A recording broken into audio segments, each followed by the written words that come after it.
The last paper session of the afternoon, and we have four, I'm sure, interesting presentations. The first one's by Hiram Belkin Sanchez. He's listed on your program as being from the University of Wisconsin, but I'm really pleased to tell you that at this time next year he'll be in my department at UCLA. And then we'll go down through the others. So, thank you.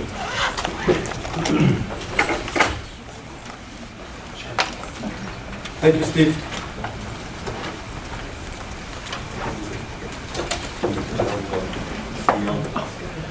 Thank you. So it's really exciting to be here. This is, I think, the second or third time, I believe, that I attend this conference. I'm always pleased by the outcome.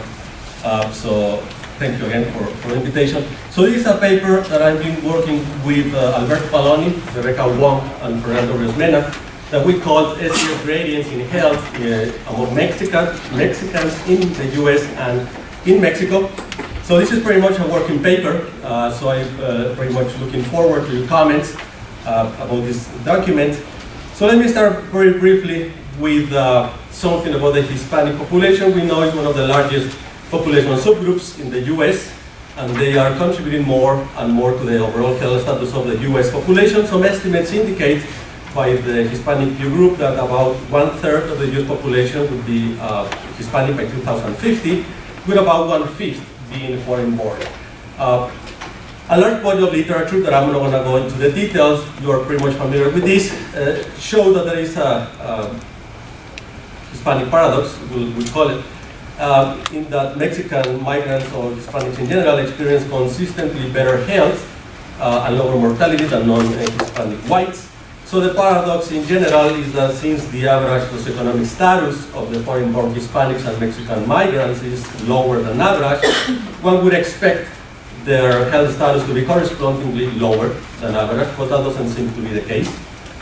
However, recent evidence seems to indicate a little kind of twist, that we call it, to the Hispanic paradox, in that Mexican migrants living in the US seem to experience a shallower SES gradient in health disparities than those in the non-Hispanic US population.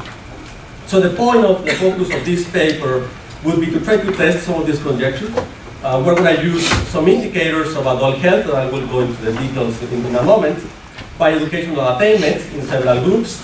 So these are the groups that we're going to be working on. The Mexicans that we define as Mexican-born individuals living in Mexico.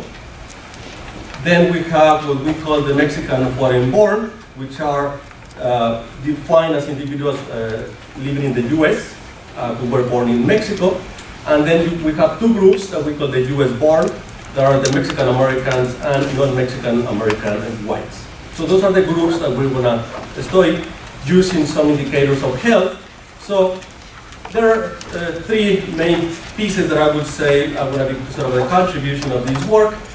The first one is that most research on this topic tend to focus on gradients among migrants living in the US only. So what we claim is that in this paper we're going to try to study also these gradients in the country of origin. In this case, the country of origin would be Mexico. The second is that we're going to use measured indicators of health as opposed to self-reported conditions, which is usually the more traditional approach. What we're going to be using are biomarkers of health. So the biomarkers are those that make up the metabolic syndrome.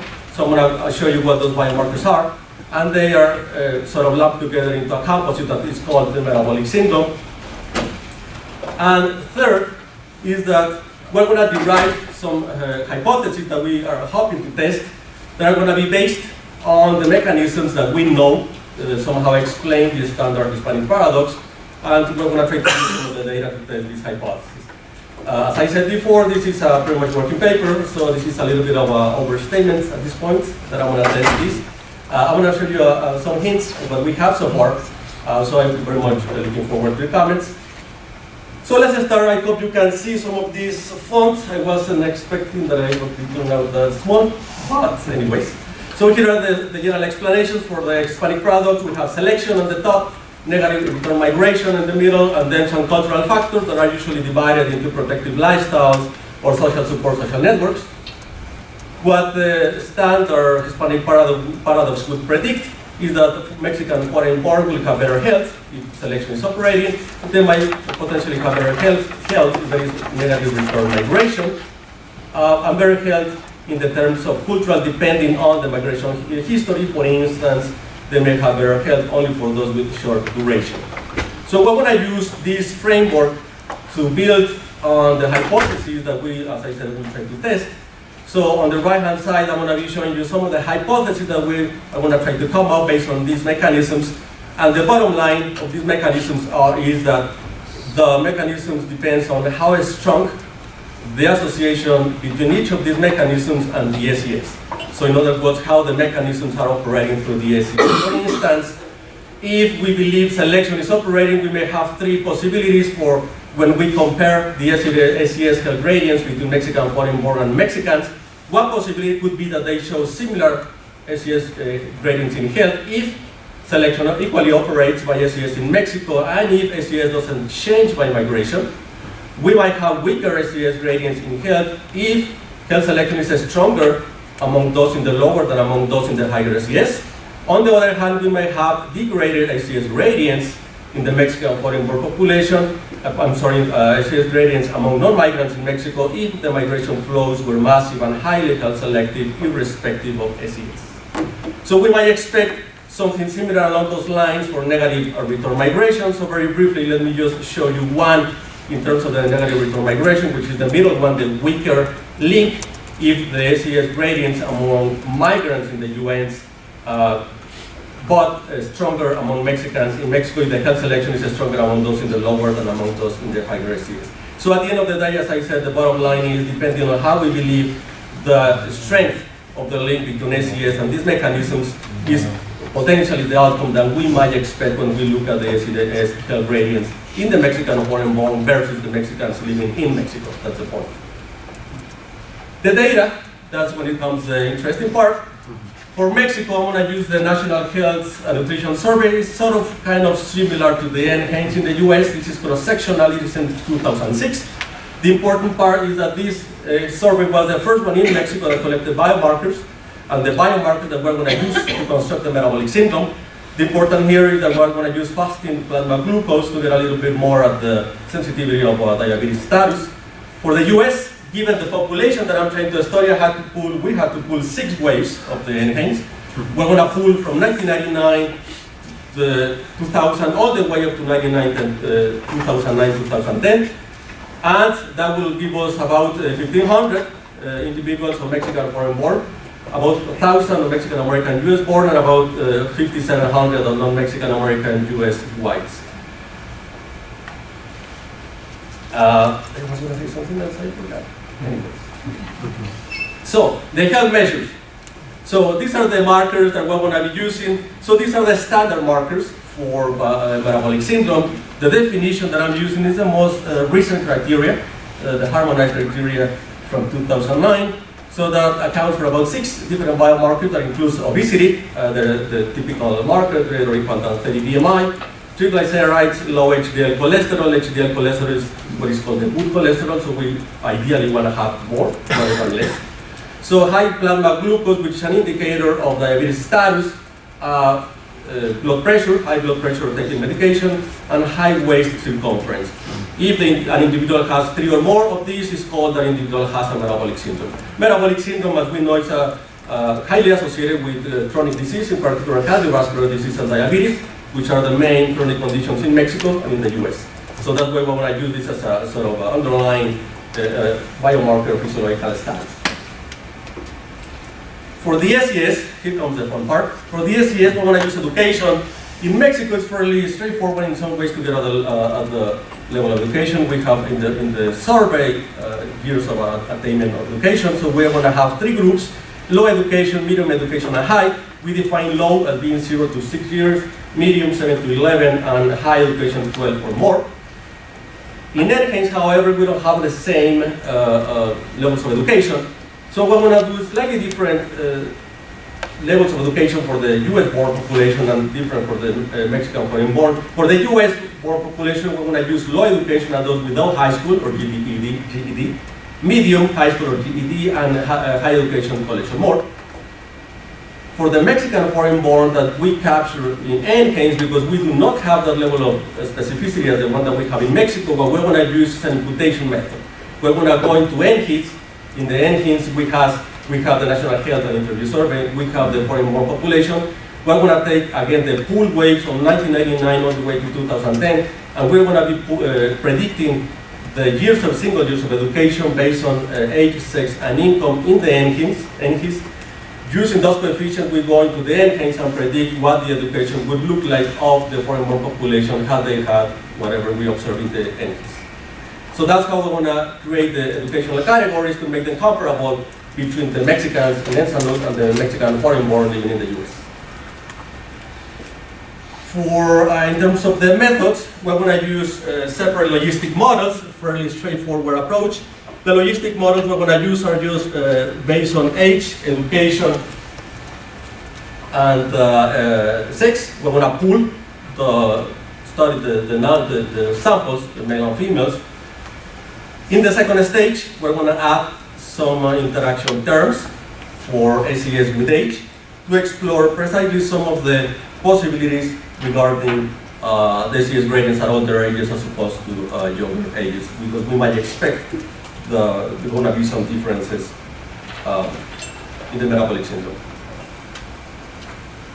So the other part is, because we're going to be fitting this model separately for each health outcome and separately for each subpopulation group, we cannot directly compare coefficient estimates because they are based on different samples. What we're going to do is we're going to look at predicted probabilities to put them in the same work, in the world of probabilities. And we're going to do something else because we're interested in estimating SES gradients. What we are going to do is we're going to predict the probability of having a particular outcome, and then we're going to compare the outcome of someone with low education relative to those with high education. So that's going to be our marker of SES gradients. Again, the ratio of the predicted probabilities of those in the lowest category versus those in the highest category in each of the outcomes. Secondly, once we look at the differences by age, when we include the interactions, then we're going to look at the differences between younger and older adults, with the idea that in some of the hypotheses, as I posted before, we would expect some shallower gradients at older ages. So we're going to compare those gradients when we take some of these differences. Some results. So I just want to give again the caveat, this is just preliminary results. At this point, I'm going to focus only on the metabolic syndrome. Otherwise, things get a little bit messier if I were to include also in here the 6 components that make up the metabolic syndrome. So for now, let me just focus on the metabolic syndrome. And this is what it would look like if we could use a crude estimates. So that is the value that we get by level of education. The red bars correspond to low education, black bars are the medium education, and the high, and the blue and the high education. On the bottom, we have the first 2 groups on the left are those in Mexico, which are the total population of Mexico, and those in urban areas in Mexico. And on the right, the 3 next groups are the US population. The first one are Mexican foreign-born, living in the US, Mexican-American US-born, and non-Mexican American white US-born. So those are the different comparison groups. What we see first is, in these crude SES gradients, what we see is that the Mexican foreign-born in the US, as you can see here, this group show gradients that are more similar, I would say, to the urban Mexican population than to the US population. For instance, if you look at these gradients, the gradient looks slightly more comparable to what is on the left than what is on the right. This is just on the overall. If we now fit these logistic models into these crude values, controlling for age, sex, and education, and then get the predicted probabilities and get the ratios, this is what we would see. So first, on the right-hand side, on the axis, on the y-axis, what we have is the predicted probability of the metabolic syndrome of those with low education versus those with high education. And on the bottom, we have again the same different subpopulation groups. So the first thing that you notice is that all of them are above 1. What that means is that the predicted probability of the metabolic syndrome, the predicted prevalence of metabolic syndrome, is much higher among those in the low education relative to those in high education. So that's what we said is our measure of the SES gradient by comparing the lowest relative to the highest group. So what is it that we see? First, we see very important gradients in Mexico. In fact, those are the largest gradients in urban areas. We see the largest ACS gradients in health, and in this particular case in metabolic syndrome, are among Mexicans living in urban areas. Secondly, Mexican migrants living in the US experience similar patterns to Mexicans living in urban areas in Mexico, which is the next part. And also what we see is that ACS gradients among Mexican American born, which are right here, resemble more closely those of the Mexican immigrants rather than those of the non-Mexican American population whites. Okay. These are the basic models. Now let's add some age interactions to look at what happened at different ages. And what I'm going to be looking at is younger versus older. So what you see on the left-hand side is exactly the same setup that I had before, in which on the left-hand side, the y-axis is again the predicted probability or the predicted prevalence of the metabolic syndrome of those in low education versus those in high education. 20 to 49 on the left-hand side, 50 and plus on the right-hand side. What is it that stands out first? First, we see very flatter ACS gradients at older ages, right here, relative to what we see at older ages. Secondly, if we were to look only at the older group, which is right here, what we see is that the Mexican and foreign born show flatter gradients than those in the US population. This is the Mexican foreign born. These are the other US population. Oops. And then what we also see is that there are degraded gradients relative to Mexicans living in Mexico. So again, two comparison groups. Mexican foreign born have shallower or flatter gradient relative to the US, both degraded relative to Mexicans living in Mexico. At younger ages, what we see is that there are fairly sort of comparable gradients between Mexican in urban areas and the Mexican foreign born. And the Mexican foreign born are quite different. Oops. I keep insisting on moving on. So those are the results that we have for now. As I said, it's fairly preliminary. I don't want to spend too much time making a lot of noise about these results. But this is fairly what we have so far. It seems to point to some of the early hypotheses that we proposed early on in the first one of the first slides. That we are seeing important ACS gradients among Mexicans living in Mexico, and this is particularly important because in previous literature, so it was speculation that probably the ACS gradients in health in Mexico and the origin population were lower to start with. That doesn't seem to be the case. We seem to find that there are quite interesting ACS gradients already in the Mexican population. Second, that Mexican migrants, as we saw living in the US, experience similar patterns to Mexicans living in Mexico. Actually, that happens in all but only 2 of the biomarkers. In triglycerides and high blood pressure, we don't see that, including the metabolic syndrome. And that it seems that these gradients are close to the one that we also see in the US population. And finally, that the ACS gradients among the Mexican American born in the US seem to resemble more closely what we see in the Mexican migrant population in the US than among those non-Mexican American white US population. And finally, this is the last point. And finally, that at older ages, what we saw was that the Mexican foreign born seems to show flatter gradients than those in the US population and degraded gradients related to Mexican in urban areas that we might think of being an indication of selective return migration. So right on time. Thank you.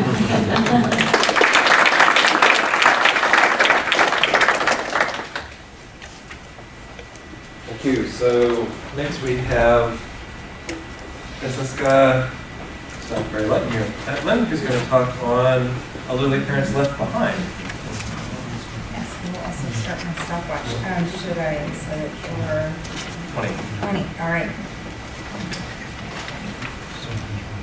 All yours. Well, thank you very much. So I also want to thank the organizers very much for including me. I'm an economist here at Boulder. My office is just a stone's throw down the road, and I'm very, very delighted to be here with you to present this work. So most of my research is actually on has been on migration and the Left Behind, a lot on children and how migration affects children, but I'm here to talk to you about how it affects elderly parents. So where there's actually a lot less research done on elderly parents, and the Mexican Health and Aging study, which you've talked about here at this conference already, is what I'm going to use here, and it's really ideal for studying this problem. So why is this an important issue? Well, of course, because we have a lot of migration coming from Mexico to the United States, and there are really few studies that are actually looking at the consequences for elderly parents remaining in Mexico, and especially considering the rapid aging of the population in developing countries more broadly that are seeing large waves of migration, including Mexico. Okay, so the question I'm going to be tackling here is, how does an adult's migration to the US affect his elderly parents remaining in Mexico? So what are the pathways that we think this might impact the elderly parent? Well, migrant children may certainly earn more money and thus provide more financial resources to their parents. But at the same time, especially when we're talking about migration from Mexico to the United States, where we have a lot of undocumented migration, the migrant child is not going to be able to actually spend time and provide physical care for his elderly parents. And they may also have essentially limited contact with that migrant child. So what are the consequences for elderly health? And in particular, because the Mexican Health and Aging study is going to have a rich set of data on children's contributions as well, we can talk about whether there is an effect that is independent of children's contributions. So just to preview results, in case I don't get through all of this, immigration of children has a negative effect. Has negative health consequences for elderly parents, even after controlling for contributions from those children. So we see it in self-reported health quality, in the fact that they're more likely to suffer a heart attack or a stroke, and we see it in mental health, which is where I'm suggesting the possible mechanism might lie, especially after controlling for contributions. This idea that child migration can actually lead to worse mental health outcomes for the parent, so consistent with the psychic cost of being left behind or without your children, and because we know there's a relationship between poor mental health and poor physical health that can ultimately result in physical health. Okay, so how did I get started on this, this project? Well, I have another companion paper that was published in the Journal of Human Resources in 2013 that actually looks at what happens to time and financial contributions from all of their children when one child migrates to the United States. What happens to the contributions to that elderly parent from all of his children? So, and I find that actually results in lower time and even in some cases financial contributions. So that naturally led me to ask, could lower contributions mean lower health outcomes for parents? There are also other studies in this literature. There are some studies looking at migration. So Randall Kuhn, who's also affiliated here at IBS at the University of Colorado, finding that children's internal migration is associated with actually better health outcomes for parents in Indonesia. And there's another paper by John Giles and Ren Mu that looks at elderly parental health and regional migration and seeing that those are positively related in China, but they're actually looking at how parental health might actually affect migration. So the opposite of the question that I'm looking at in here, but certainly raising a lot of questions of whether there is reverse causation. So I'm going to skip over this a little bit here just to have more time.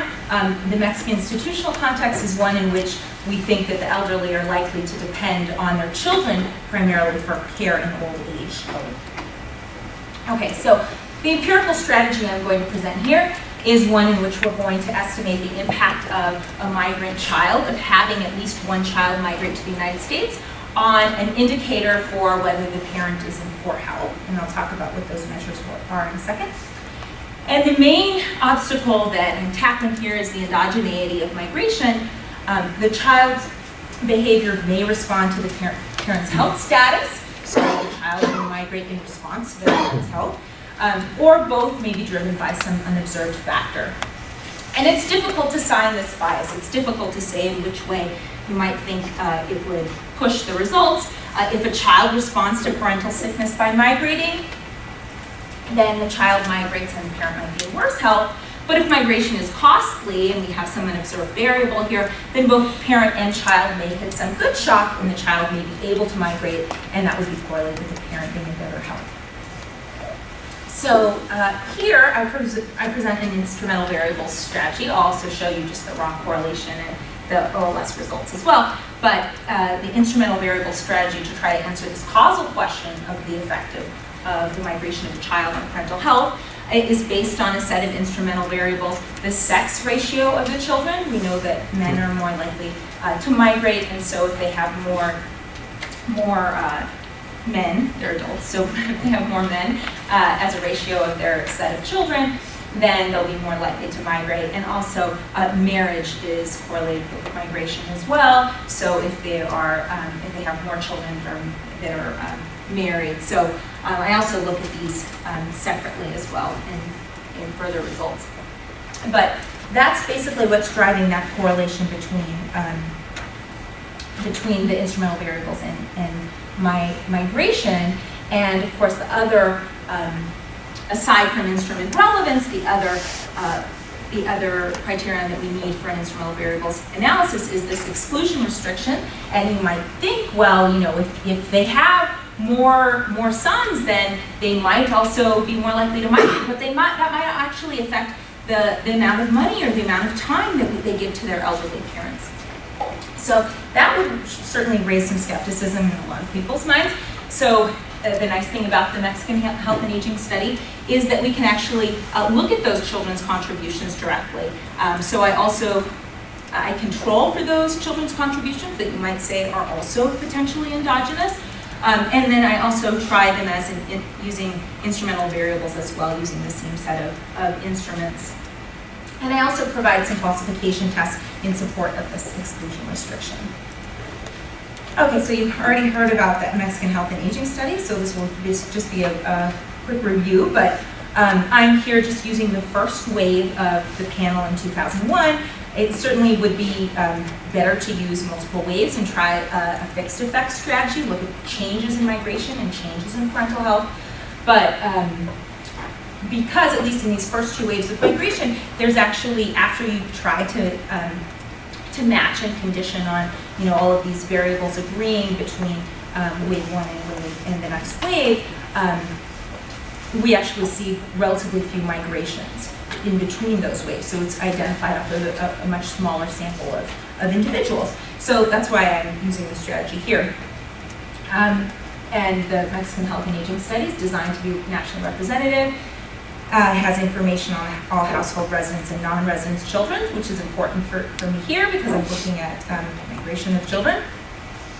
And detailed health and cognitive outcomes, asset and income data on migration and migration history for the parent, but not for the children, and detailed information on financial contributions from the children that are reported by the elderly parent. The time contributions, which I'm also going to use, are collected from a subset of elderly people that have difficulty performing activities of daily life. So that's a smaller set of people. Basic ADLs, I'm sure I don't need to tell all of you what those limitations are, and high activities of daily living. And the time contributions are calculated as the sum of the hours of help with these activities. And again, this is for a smaller sample, so this is really more of a robustness check. Okay, so the health outcomes that we're looking at here, poor health quality, an indicator for whether self-reported health quality variable is poor. So I am just looking at poor and not fair, good, very good, or excellent. Poor physical health. So there are lots of measures of health. So I tried to choose the ones that would be, I would argue, more independent of a diagnosis. This is not something like if you've been told that you have diabetes or something that you potentially would have needed to consult a doctor for, but arguably, these are the more extreme measures of health that you would have sought medical help for, or that you would know that you had an extreme health shock. And then I also look at mental health, loneliness, sadness, and depression. So I'm running very short on time, but I'll show you this. This is just the raw essentially the self-reported health quality by the child migration status. So you can see the darker bar means that the elderly parent does not have a child in the US. The lighter bar indicates that the parent does have a child in the US, and you can see that the distribution is just shifted to the right. So they're more likely to be in poor health. And you can see that in the actual percentages here for poor health quality, that's self-reported health, poor physical health, the stroke or heart attack, and the poor mental health, sadness, loneliness, and depression. They're all higher for parents that have children in the US. Let's go over the rest of those. So this is just an OLS. The results of a linear probability model. So this is about, you can see that the correlation is positive. Having a child in the US raises the probability that the elderly parent in Mexico will report poor health quality. We don't see any statistical significance for the poor physical health outcome there. There are lots of control variables. The probit looks similar, so I'm just going to use the linear probability model in the rest of what I show you here. So the instrumental variables results. These are the instruments. The F statistic on the excluded instruments is about well over 10, about 17, indicating at least that we don't have a weak instruments problem here, that they're actually helping to predict migration. And they show that the elderly person in Mexico, the elderly parent in Mexico, is about 38 percentage points more likely to be in poor health if he has a child that is in the US, and about 21% percentage points more likely to be in poor physical health. And again, as I stressed earlier, one concern might be that those instruments are really picking up contributions. So here, I'm going to account for financial contributions that is contained in the MHAS data. So this would include remittances as well, to the extent that they're reporting those. So I'm controlling for them in one specification, and then I can also actually use treat them as an endogenous variable with the same set of instruments if you're concerned that they're also endogenous, and basically the results are robust to that. So they look fairly similar. So I think this is the table that I just, this is the, with it as a control, where I'm still using the instrumental variables for having a child in the US, and this is with treating them both as instruments, instrumenting for both of those variables, and the coefficients are similar. Okay, so financial contributions, that might be okay if you assume that they're basically going to be able to buy care in Mexico, which may be a strong assumption. So if financial and time contributions are not completely substitutable, we might get into the problem of a violation to the exclusion restriction if we don't account for time contributions. So here I checked the results for this smaller selected sample using both time and financial contributions. The results are certainly different because it's on, I would argue, because it's on a much smaller and different sample of these parents that have difficulties with ADLs, but the upshot is that controlling for them doesn't make a difference to the estimate. So even after controlling for the contributions. I'm going to skip over this. And I'll just talk about these false positives since I'm running out of time, but and I'll skip over the first stage regressions. They show that the instruments help to predict migration in the expected ways, so that they're certainly relevant. The exclusion restriction, again, that we have to be sure that those instruments, the sex ratio of children, for instance, isn't directly impacting parental health. Well, one concern is contributions that I've talked about already, but you might want some more suggestive evidence. So what I do here is I actually look at parental health shocks before the age of 10. We want to make sure that those For instance, if we had an invalid instrument, if we just had some correlation between those, sex ratios and parental health, then we might pick it up even at health shocks, let's say in the past, where we shouldn't pick it up, right? So this falsification test, it passes this falsification test. They do not actually affect health shocks in ways that they shouldn't.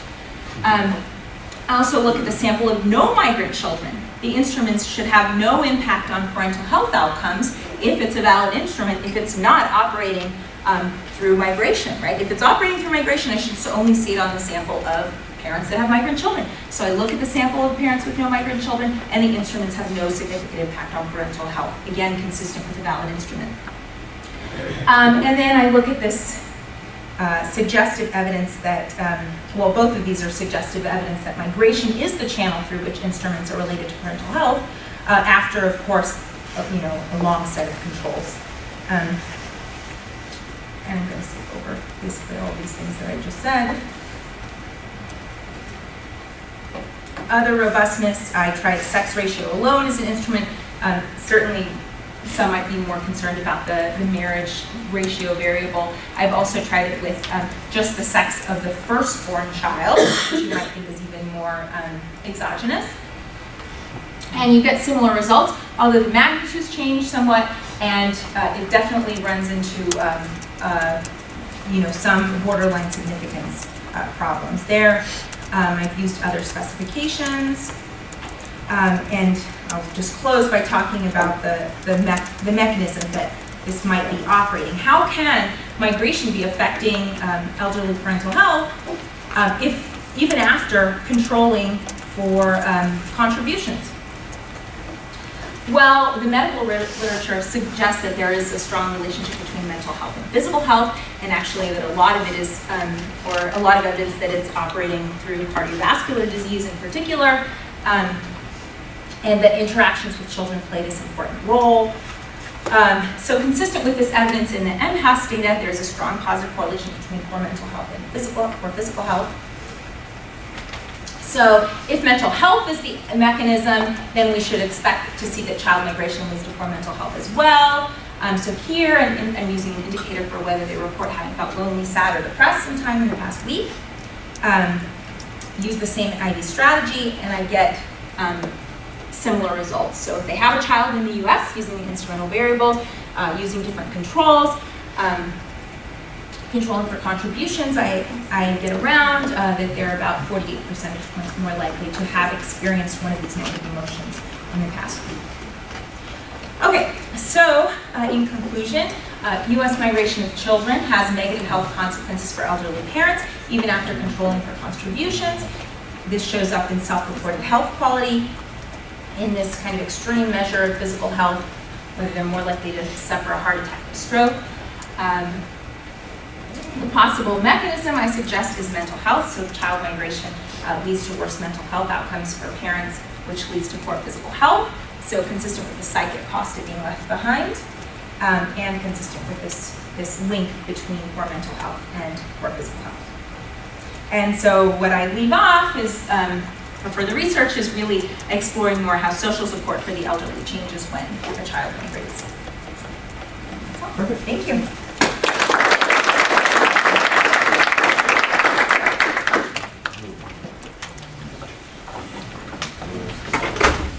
So, next, continuing on a theme of SES and child resources and children in Mexico, we'll have Jinjiria Hurin from University of Hawaii at Manoa.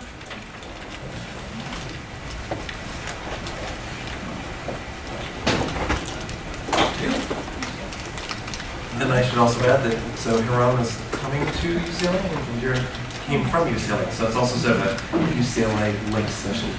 I was actually exposed to a lot of the ideas that I have about health and health disparities sections in this class that I took. Speak up. Sorry. Steve's class, and he exposed me to a lot of the ideas of health disparities, especially in health. So I will be talking today about children's education and parents' health in Mexico, and looking for evidence for the upward transfers of intergenerational resources. I'd like to acknowledge my co-authors, Connor, who's in the crowd today, and Mark Hayward, and this work was conducted while I was a postdoc at UT Austin. So just to give you a little bit about the motivation behind this paper, actually, Jessica, you kind of talked a lot about the motivation already, so I feel like I can skim over a lot of things. But most of you already know Mexico has a rapidly aging population. In 2000, individuals who were age 60 and over made up about 6% of the population. It's projected to increase to 15% by 2047. There are, of course, challenges this presents. The institutional resources, such as Social Security and pensions, that older adults have access to are quite limited. Harvard published a study in 2001 suggesting that only 30% of men and 15% of women aged 15 over have access to a retirement pension. This is largely due to the share of older adults who worked and continue to work in the informal sector, where participation in these types of programs is not mandatory. Economic development through urbanization has also led to large rural and urban disparities, specifically in terms of health outcomes. And then also over this large period of time, about 50 years, there's been some indication of a weakening of traditional family support systems. So lower fertility has led to aging, but that also basically means that people have fewer children to rely on. There's been decreases in co-residence, and as Francesca pointed out, there's been increasing migration as well. But educational expansion over the past 50 years might present opportunity. So what do I mean by that? So this graph here is taken from the EPOMS data from the Mexican census from 1960 to 2010. And the blue bar represents individuals who have less than primary school education. The red bar represents those who have primary school education, and the green bar represents those who have more than primary school education. Basically, what we can see is that over the past 50 years, the older adult population in Mexico has become increasingly better educated. So in 1960, over 80% had less than primary school education. By 2010, this hovers around 50%. So by the same measure, this also means that not only are older adults becoming better educated, but the children of older adults are also now better educated. So talking a moment about the children and what we know about what they provide for parents, in Mexico, unlike the US, the majority of the US, material resources tend to flow upwards. So that means that transfers of money tend to go from the younger generation to the older generation. Non-material resources flow in both directions. So parents, older parents provide time and support for grandchildren to the younger generation, and the younger generation also provides time transfers to older parents too. Children's education tends to increase monetary transfers, but decreases time transfers. But demographics also matter in terms of predicting who gets what. So widowed mothers tend to receive the most help from their adult children, and daughters are more likely to transfer time than sons. And this is due to potentially a variety of factors, cultural factors, opportunity costs, due to differences in labor market participation. Other evidence also suggests that rural families tend to exchange more than urban families, and that may be due to differential access to the type of resources that I talked to earlier, the institutional resources, or it may also be a cultural difference between regions. So the three very basic research questions that we're trying to address today are, first, how does children's education affect parents' health in Mexico beyond parents' own education? Is the association stronger for mothers versus fathers, for those in rural versus urban areas? And trying to get at some of the mechanisms here, what is the association between sons versus daughters education and parents' health? So what do we know? So looking outside of Mexico, there's evidence from Taiwan, the US, and Sweden that children's education matters for parents' health. So in Taiwan, Zach Zimmer and colleagues have shown that parents' and children's education is negatively associated with the incidence of parental disability, but the children's education is associated with severity. In the US, Friedman and Mayer have also shown that children's and parents' education are negatively associated with the timing of parents' death, And in Sweden, it's been shown that the education of the oldest child is negatively associated with a tiny parent step. So our data come from the Mexican Health and Aging Study, the MHAS. Most of you are familiar with this, so I'd say that really the nice thing about these data, that we're very excited about, is the fact that information is collected on each of the respondents and living children, so both resident and non-resident children. So our analytic sample uses data from 2001 only. We exclude any families with children who are under the age of 25, so it's about half of the sample. So we're really only looking at parents with offspring who can provide help to them, and offspring who presumably by the age of 25 have completed their education. We exclude respondents with any missing data on functional limitations. So this leaves our sample of about a little under 6,000 parents. Our outcome measures are parents' health, so we're looking at the presence and number of functional limitations. And by that, we define functional limitations whether or not the respondent indicated having difficulty because of a health problem with stooping, kneeling, or crouching, climbing a flight of stairs, walking across the room, picking up a phone, or reaching for items. So our main explanatory measures are parents and children's education. We categorize these differently based on these cohort differences in educational attainment that I spoke about earlier. So parents' education, we look at those with less than 6 years of education, those with 6 years of education, and those with 46 years. And then for children's education, we look at, for each parent, a proportion of their children with 13 plus years of schooling. So 13 plus years of schooling equates to some post-secondary education program. So people with no children with 13 plus years of schooling, those with some children, and those with all of their children have completed some post-secondary education. We control for a number of characteristics, both parent level and the child level. So we control for parent gender, age, marital status, number of children, parents' migration history, urban rural status, income, which includes transfers from children, and wealth. And at the child level, we look at the gender composition of all of the offspring, the geographic proximity of the closest child, and the average financial status of all of the children. So just to give you kind of an overview of what the sample looks like, so for parents, we can see that the majority of our sample has primary school education. At the child level, we can see that still most parents have no children who completed at least some post-secondary education, but a little less than half have at least some children who completed post-secondary education. When we look at the presence of any functional limitations, we see that for the total sample, actually it's quite low, so less than 50% of the sample report having any functional limitation at wave 1. But we do see that by the child's education, you can see that that gradient that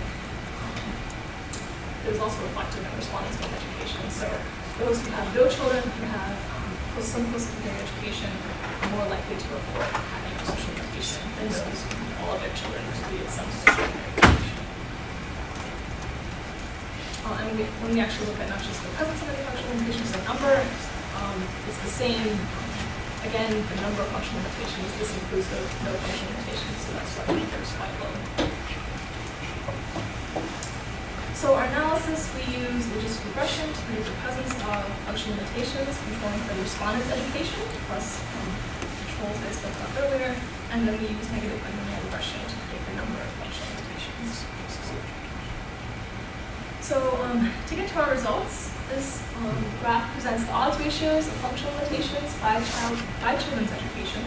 So the baseline represents individuals who have no children with 13 plus years of schooling.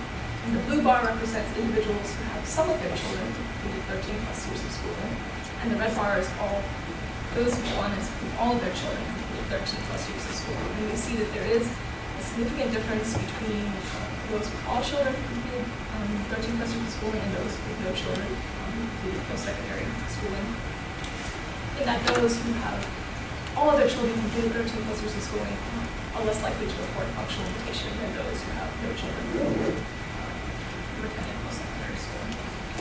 When we look at the number of functional limitations, we see similar results, again, at this end of having all of your children who went to post-secondary school and having no children who went to some post-secondary school.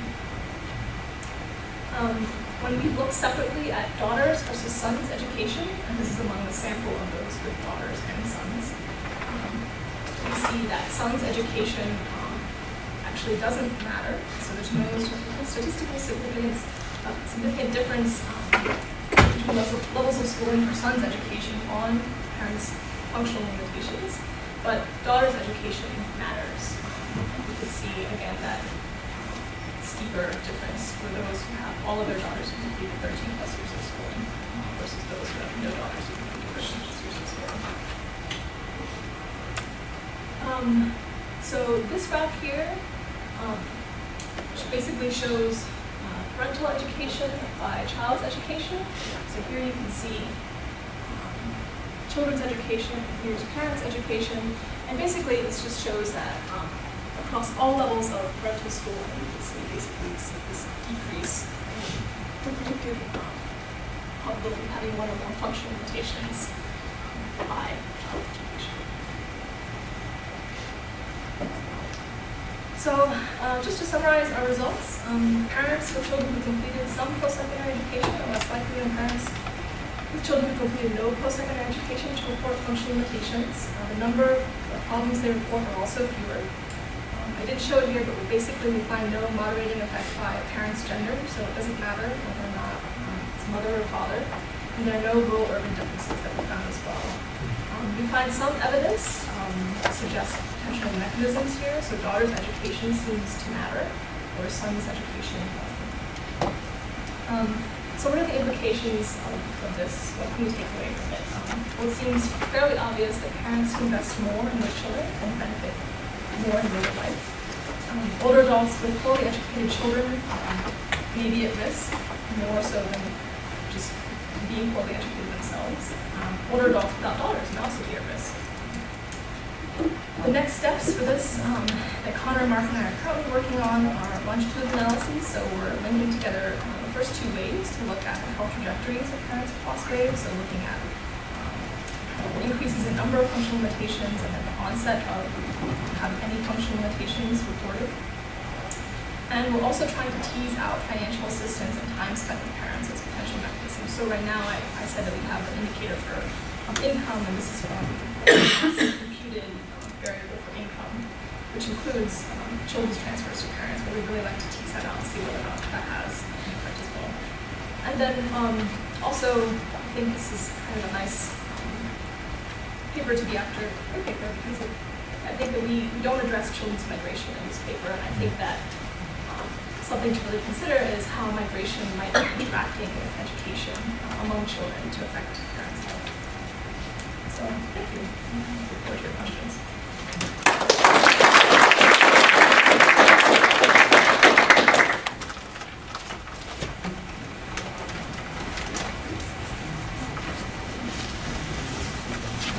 And last but definitely not least,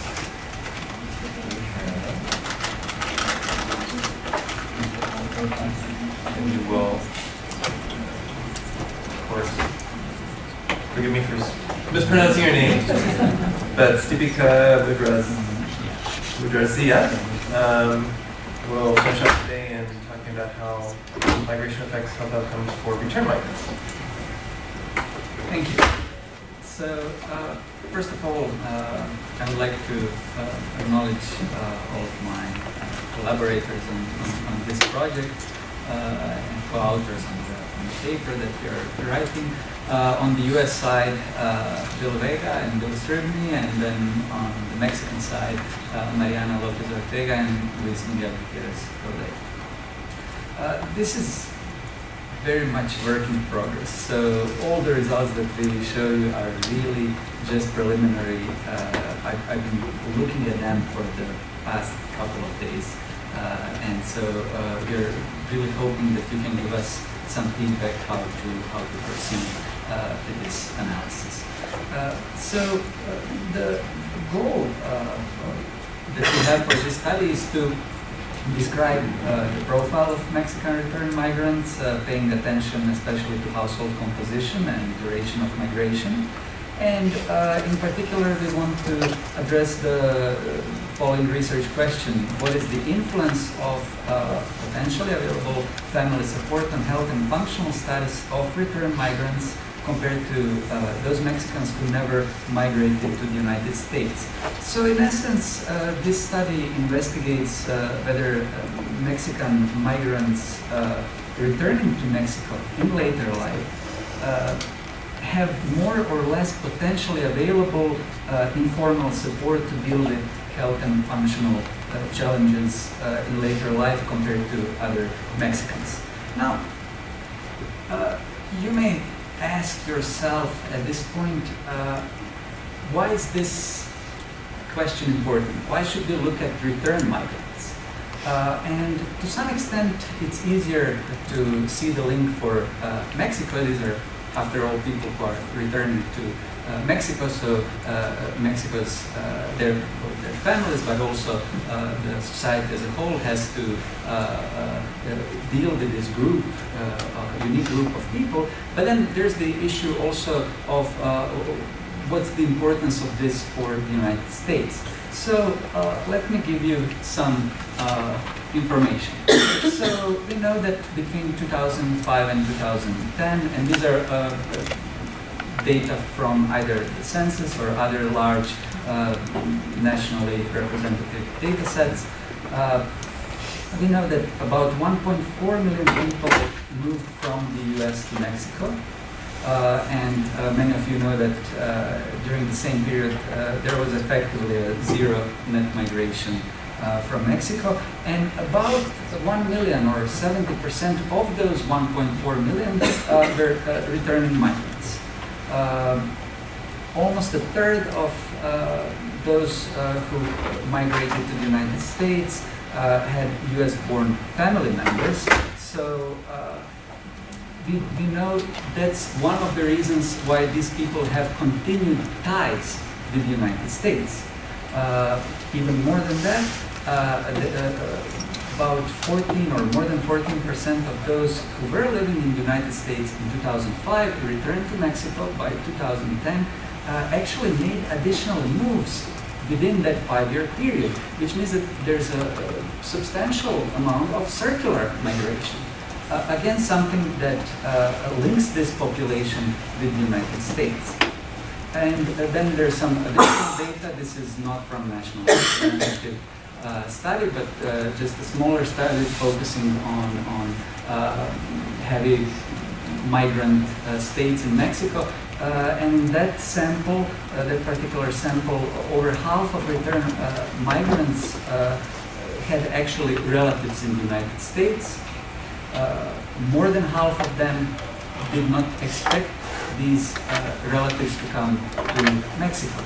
Again, continued ties, permanent ties with the United States. We also know that return migrants receive, or they report that they receive little or no help from government and public entities. So that was basically our motivation to start exploring return migrant population. From prior research, we know that studies reported that there's a greater association between receipt of time support rather than financial support with declining functional status of aging people. And therefore, in this study, we examined potential availability of family support and its influence on health maintenance in later stages of aging. And some recent research comparing family members of migrants with other non-migrating families in Mexico reported higher risk of migrant marital dissolution, emotional conflicts regarding cutoffs from families, as well as problems in re-establishing intergenerational relationships and social roles within support systems after migrants return to Mexico. In that sense, for return migrants, family systems that normally would provide time and emotional support may be simply less available. We also know from prior studies that return migrants who spent at least a year residing in the United States are less likely to receive public support both from the United States as well as from Mexico. This again brings that point that return migrants, since they're less likely to receive pensions from the US or from Mexican sources, they may disproportionately rely for health relevant support on family members. And we just saw that there are issues in terms of potential availability of that family support. So in this study, we're using data from MHAS. We're using all three waves spanning 2001-2012 period. We have about 13,400 observations, of whom 1,600 or approximately 12% in U.S. migration history. Importantly, migration history is generally short. We have over 1/3 of returned migrants who spent up to a year in the United States, and full 3/4 that spent up to 6 years. In addition to descriptive statistics, we fit Cox models for the age of onset of any ADLs, IDL limitations from health conditions as well as death. And we also do some logistic regressions for potential female caregivers other than spouses. So what about the results? In short, when we look at, when we compare migrants with non-migrants, the main difference that we see is that return migrants are actually overwhelmingly male. And they're slightly older and they report fewer IADL deficits, but overall they're relatively similar by most of the characteristics presented here. One more thing that may be interesting is that very few return migrants actually have a spouse who's returned migrants, him or herself. In terms of the household composition, we actually see somewhat more difference. We see that in the households of returned migrants, it is more likely that households of returned migrants will be composed of that person alone or that person and spouse and not have additional household members. We see that both for female and male additional household members. Among female, that's particularly true among those over the age of 40, and among men in the age group 21 to 40. So let's move to model the results. The models are much more actually elaborate. They have a whole battery of controls. We control for sex, marital status, education, financial assets, health insurance, and so on. What is important though to see is that looking at all of these different outcomes, we don't see, once when we control for all these different variables, we don't see a migrant effect. However, what we see is that household composition or having household members beyond respondent and spouse matters. And in particular, it matters if you have additional female household members in the age groups of 20 to 60, in particular 40 to 60, where we see that there is what we could call protective effect of having those additional female household members. And that's true pretty much across all outcomes, and even that, although it's not statistically significant. We don't see the same effect for male household members beyond spouse. In fact, the only result that we see for male that is statistically significant is that if you have additional household members for male and in the age group of 20 and less, there seems to be an increased risk for, in terms of the age of onset of ADLs and also death. We don't have an explanation for that finding, but we will be happy to see if you have some ideas what can explain that finding.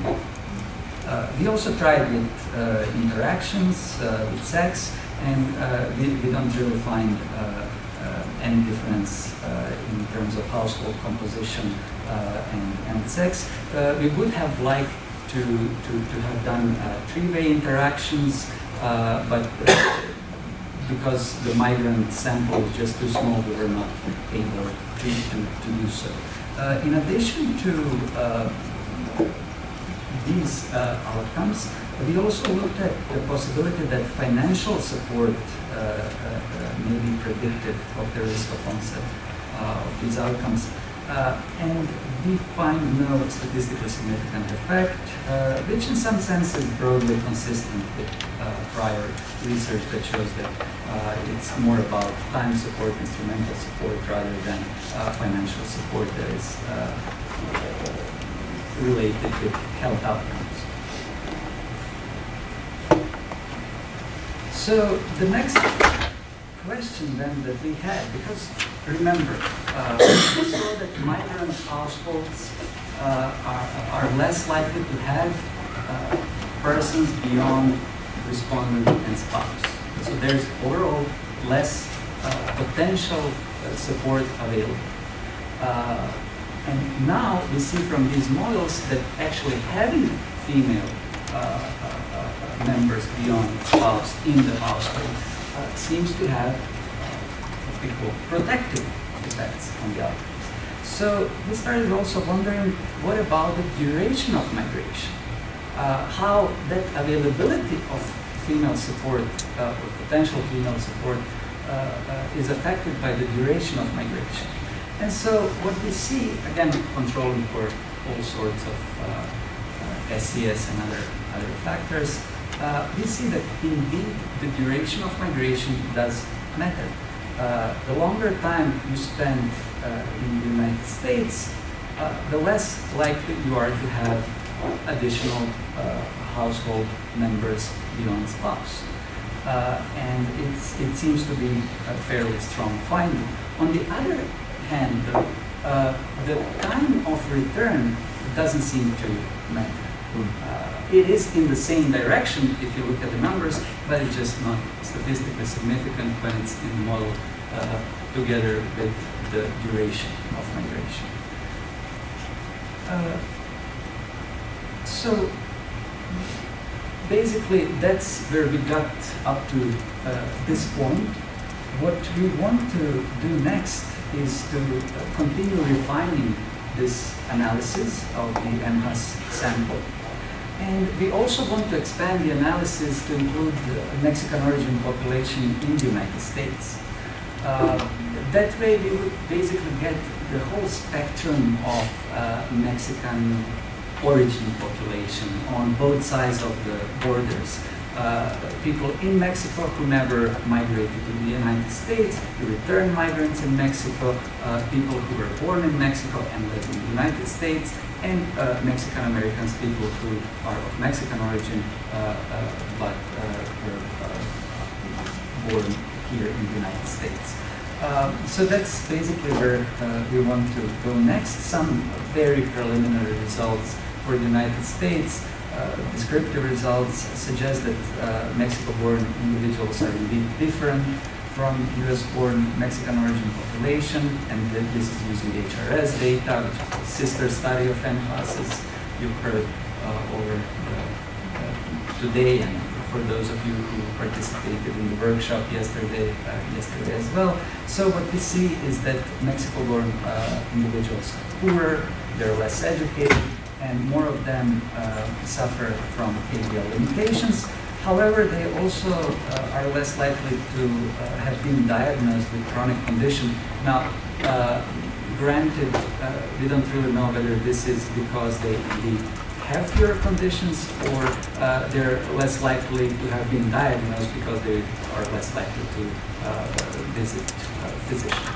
So with that, I would like to conclude this presentation, and I'm really looking forward to your comments, suggestions, questions. Thank you.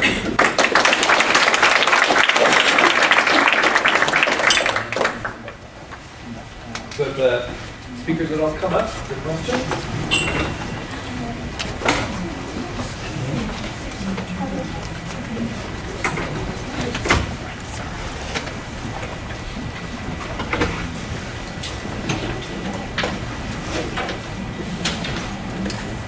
Maybe some lights.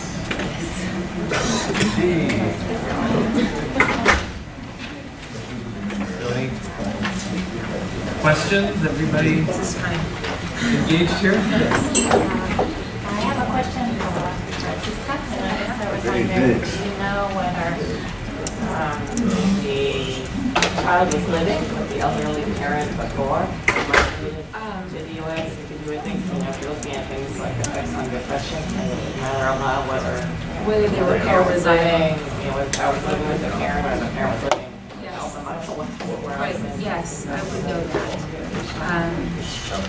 Yeah, like I can't remember how many there were, but yeah.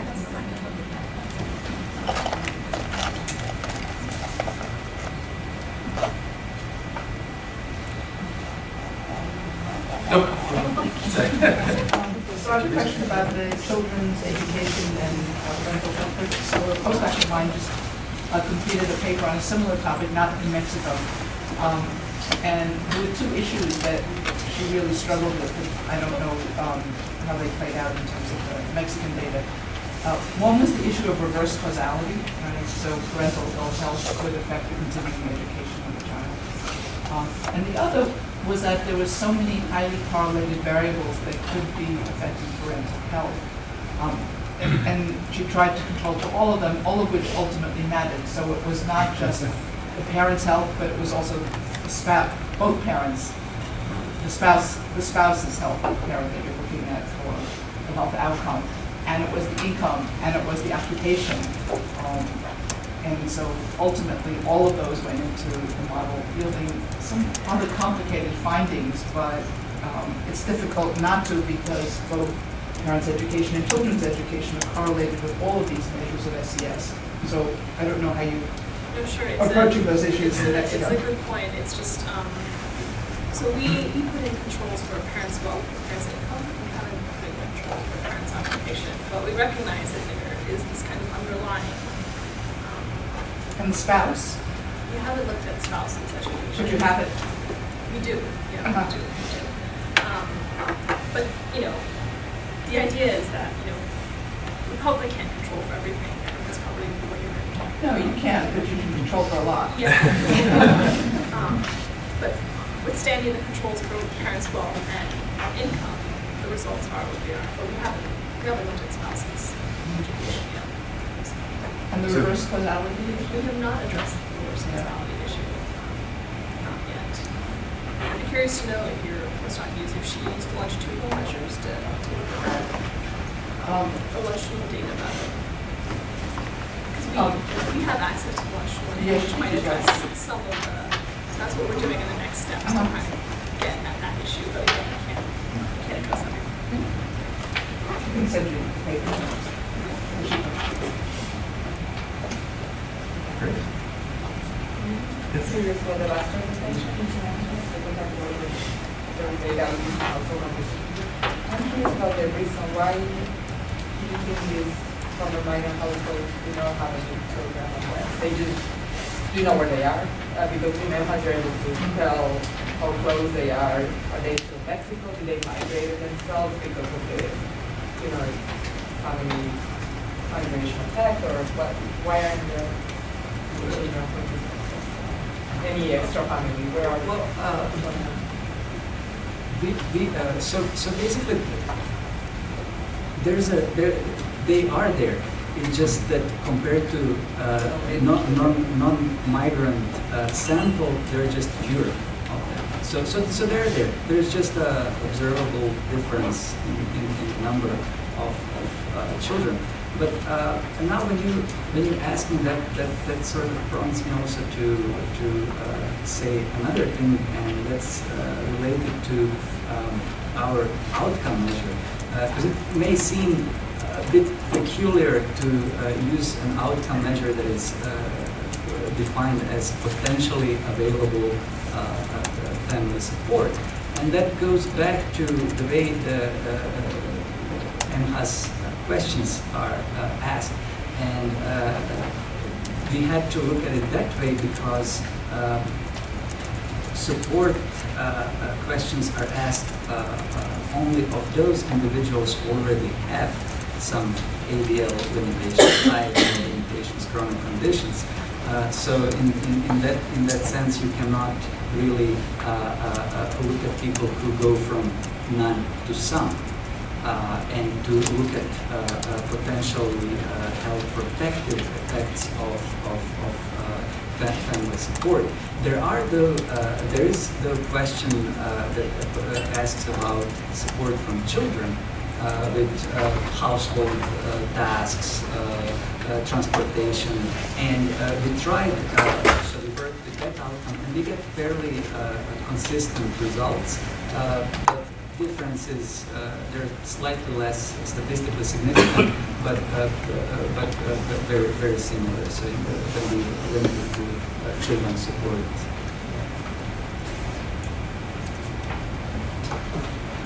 A question for Aaron. So it was really a fascinating paper, and look at these gradient issues. And I have two questions for you. So one, I have a real hard time trying to understand gradients when you got these different measures of education, and so you, given distributions in the U.S. and Mexico, you have to do what you did. But at the same time, what's your strategy for comparing across these groups when you got 0 to 6 and 6, and, compared to this much higher level? It just seems like to me, I don't know how you do it. Okay, and then second.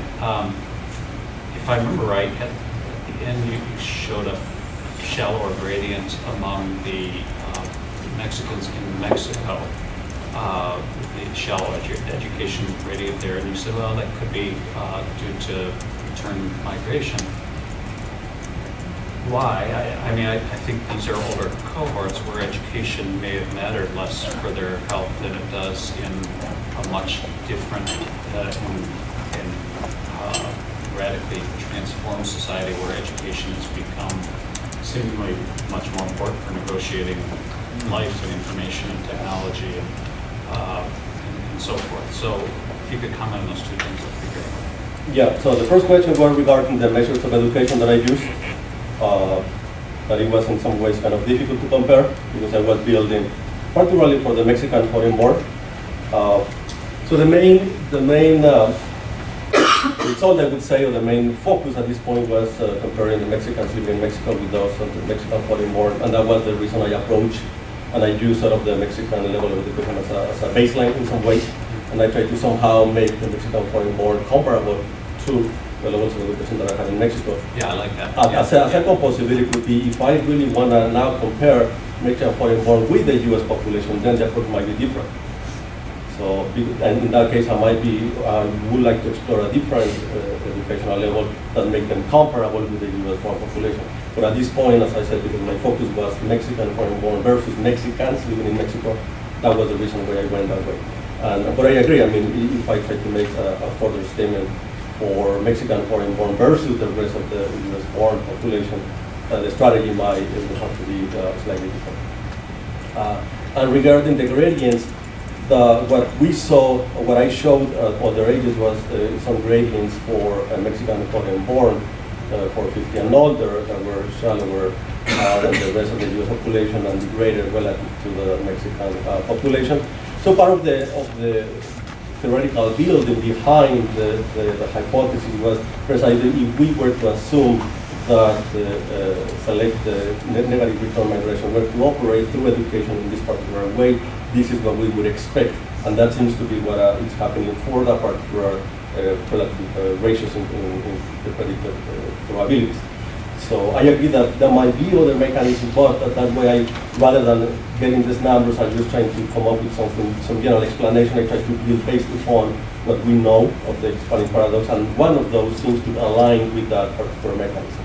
So that's, with the data that I have, with the hypothesis that I'm building on, it seems to me that that's in some ways a more logical way to kind of go. That's basically why I kind of concluded along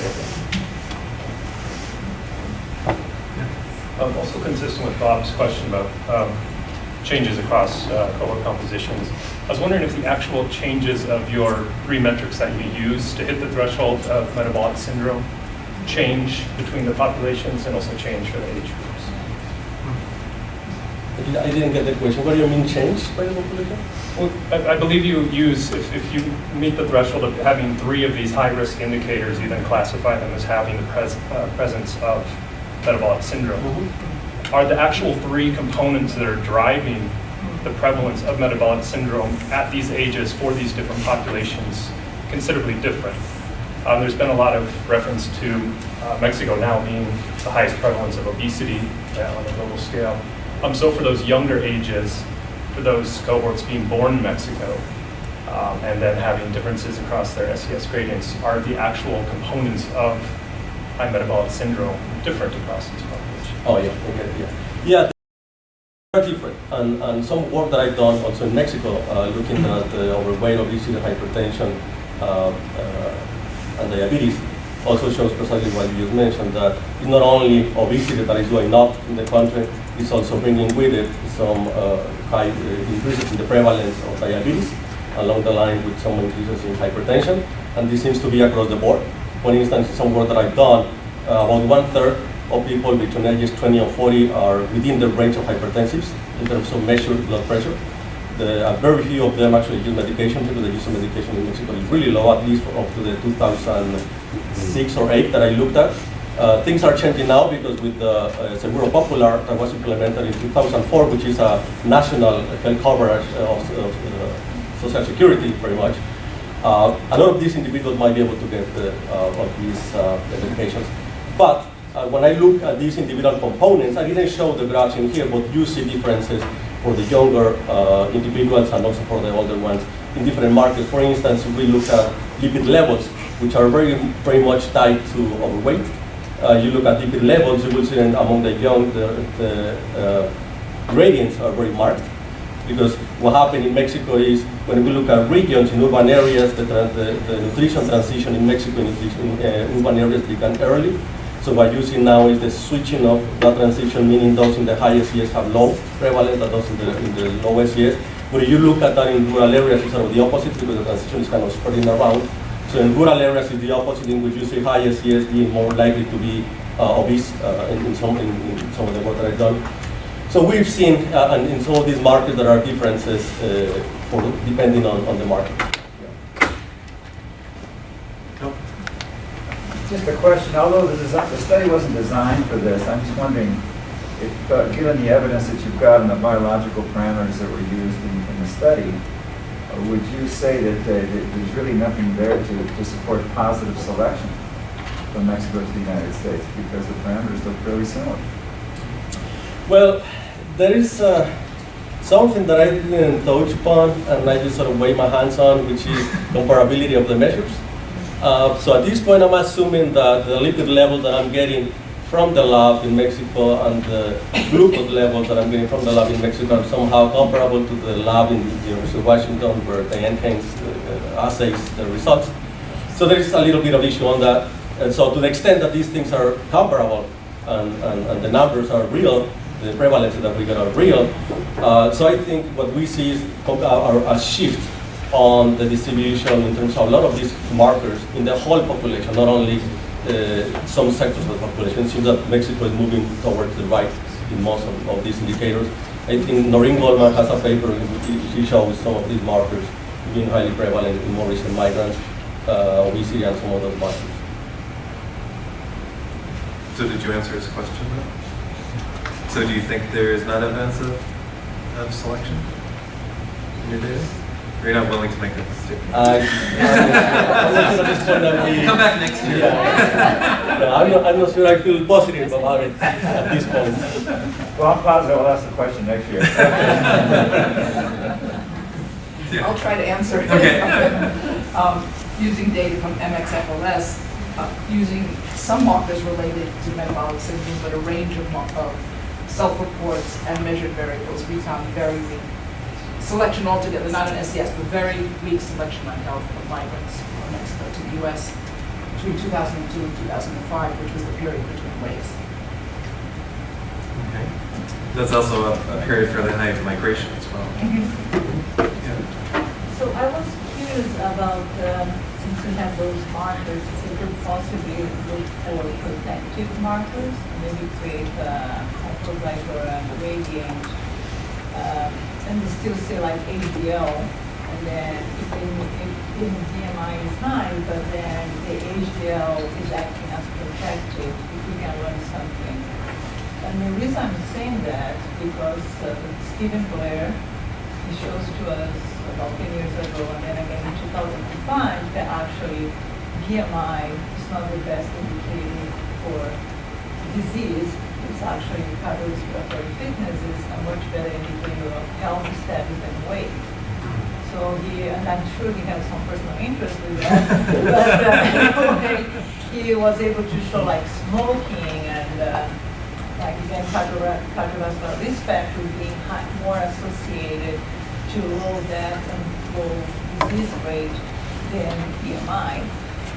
So if we can learn that even though if you still have high BMI, if you work 12 hours a day and you want to eat your avocado with the fried beans and all that good stuff, and then instead you tell you cannot eat that after all of this hard day of work, you're going to have even like behaviors that makes you report to yourself at the end of the day. And but then if you do your exercise or if you have some other protective habits, you still can have some of these nice gifts at the end of the day. So I think it's a more positive approach in terms of what us will develop programs and intervention. You know, I haven't worked along those lines, but if you look at the components of the metabolic syndrome, only one of the 6 relates to BMI, which is the obese. The other 6 are not related really to BMI. For instance, we have waist circumference, which in most cases in some literature argues for better marker for adiposity, particularly in the middle range, in the middle part of body, and we have also the lipid levels markers. So it is having 3 or more of these markers within the metabolic syndrome category. So even if everybody were to be on that category of the obese, they still would have to have 2 of the other markers. So it's not really driven by BMI per se, I would say, the metabolic syndrome. But you didn't look at HDL by itself, like. I did, but I do not remember from the top of my head the results, because what I just showed you here, I did something similar for each marker.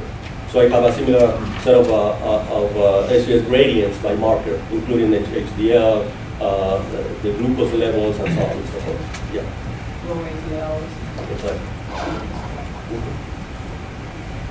Francisco, I like your idea of looking through at what happens with immigration on health of people who are left behind. And I especially like the idea that you went through a number of robustness checks and falsification tests. That's nice to kind of see how strong the results are. But I was thinking, as part of that, it seemed that it was strange that there is such a strong effect for kids going to the U.S. Do you have information on number of kids in the family, and number of kids that have immigrated, and whether any of them have gone back? The kind of multiple tests would be, if one kid goes, that could be detrimental. If 2 kids go, that could be more detrimental. And if 1 kid comes back, that should be beneficial. So. Yeah, I don't think I ever Well, it is just, because it is just, essentially looking at the cross-section. And certainly at the outset, I did try to look at changes between waves where you would really see like people going, people coming. But after I matched, I just didn't find that many. So, just in terms of being identified off of those, that sample would be a little bit harder pressed. But number of kids in the family, I kind of number figure of if you've kids in the got family, I can absolutely do that. five kids in Yeah. the family, if one leaves, you think, well, who cares? If you only have one kid, that's okay. Yeah, I forget what the distribution looks like, but in terms of, there's variation in that, and I should go back and look at that. Or even using like the proportion of children. Sometimes people do that. The Right, proportion yeah, of children. yeah. That'd be Yeah. kind of further robustness here. Yeah, that'd be great. Thank you. Then let me take the moderator's prerogative and follow up on that. Did you look at internal migration at all? So is it like, so if you go from, Yucatan to Mexico City, that is a far distance, just like it would be to go from Tijuana, it would be further than Tijuana to San Diego, so. Not in this paper. I have another paper that looks at domestic migration. But as far as I remember, and all of the MHAS people will remind me, I'm sure, when I looked at internal migration, I couldn't really pinpoint where they were in Mexico. That's correct. Right? You don't know which state, but Right. you know if they are domestic. Right. But I wouldn't know exactly Right. your point, like how far afield they are. Just like in the U.S., I don't Sure. know where they are. So when you say migrants, it's like they're no longer living in the same state? Is that it? Or the same city? Different cities. Different cities. City. Okay. Right, so it's Yeah. not as... I believe. I remember. I feel like I remember there's a variable that's basically, it's some kind of distance, but the distance is fairly short. So you could imagine that they're still interacting, still providing care. It's not like a big hurdle. That's my recollection. I have a question. I think it's for both of you because of what you're saying also on the family size and how many children they have. And I think it matters then how many children you have. I mean, you have daughters versus sons. So I wonder if you both have thought about cohort differences and when the fertility transition happened in Mexico. It's a noticeable time for the enhanced cohort. We use this in some other people for other purposes, but there are cohort differences exactly at the time when you can say fertility dropped. The 1937 cohort before versus after. And it seems you're talking about the effect of the children and the characteristics of children. Maybe you can find some, if that's changing and how it went for the enhanced cohort. We have not looked at it. Yeah. I'm trying to think of how, so I'm obviously like, I'm controlling for the number of children, but you're saying controlling for the cohort of the elderly parent. Similar to what we're saying is if you have, they start to have a lot fewer children. Yeah. So, and if that were also correlated with their health, there are cohort differences in health and their, and the number of children. I haven't done that, but yeah, I think that would be the thing to try as well. And for a few more questions. Francisca, again, to stay on your paper, do you have the actual number of moves or recent moves of the parents themselves? I'm sorry if I missed that. Of the parents, I'm just looking at people, I would, yes, but I'm just looking at parents that are in Mexico. You're saying, have I sort of tried to cut Domestic it by, migrant. So, just to find. like where did you live 5 years ago and whether or not that was actually different? Yes, I have not looked at the migration of the parent, no. I was just wondering if a change in a household structure prompts both the move, Right. move to the U.S. among the children as well as a move among the parents Yeah. as well. So some sort of major disruption within the family would actually lead to worse health among the parent. Actually relocates them within the country, prompts possible necessity for remittances or something else. Yeah, I mean, I certainly have, controls for, assets and income and all those sorts of things. So to the extent that some kind of change could certainly operate outside of those channels, some kind of move, and also affect health, that could happen. And ideally, the ID would, the instrumental variable would ideally, be kind of independent of that, just because it's just, are you more likely to have migrant children because you have more men in your family and men are more likely to migrate? That sort of story. So ideally, the ID would kind of be independent of that, but you could certainly cut it by and see if there are any heterogeneous effects based on migration of the parent. So that's pretty good.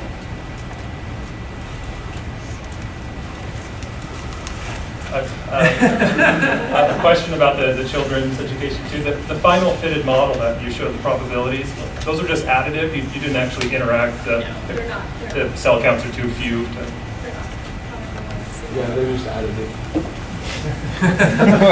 Mr. Rebecca, do you want the last word on this? It's a question for Stepika. Sorry if I mispronounced your name. So I was thinking, did you guys control for wealth? In this, The return, yeah. So yeah, we control for their financial assets. Great. Well, I want to thank you for your presentations. I think you have plenty of work ahead, given all of